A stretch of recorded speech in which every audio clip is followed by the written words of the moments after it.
Hello guys, welcome back to Mishtu kitchen house. আমি মিষ্টু। আজকে বানাবো সয়াবিন কষা। তো রেসিপিটা বানানোর জন্য আমি এখানে দুটো আলুকে ডুবো ডুবো করে কেটে নিয়েছি, পেঁয়াজ কুচি নিয়ে নিয়েছি, সয়াবিন নিয়ে নিয়েছি, রসুন, আদা, কাঁচা লঙ্কা, দারচিনি, এলাচি, শুকনো লঙ্কা নিয়ে নিয়েছি।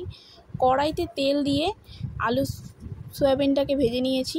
তারপর শুকনো লঙ্কা, দারচিনি, এলাচি দিয়ে আর কুচনো পেঁয়াজটা দিয়ে খুব ভালো করে ভাজা ভাজা করব। কিউব করা টমেটো আমি এখানে দিয়ে দিয়েছি। আদা, রসুন, টমেটো, পেঁয়াজ একসাথে বেটে নিয়েছিলাম। সেটার মধ্যে হলুদ গুঁড়ো, লঙ্কার গুঁড়ো, জিরে গুঁড়ো, ধনে গুঁড়ো, সামান্য জল দিয়ে মিশিয়ে রেখেছিলাম, সেটাও দিয়ে দেব। খুব ভালো করে কষাতে হবে মশলাটাকে।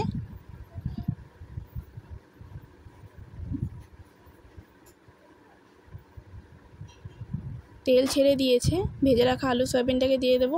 পরিমাণ মতো নুন দিয়ে দেব। মশলাটাকে আবারও খুব ভালো করে কষাবো। পরিমাণ মতো জল আমি এখানে দিয়ে দেব। দেখো আমার সয়াবিন কষাটা হয়ে গেছে। কেমন লাগলো আজকের ভিডিও?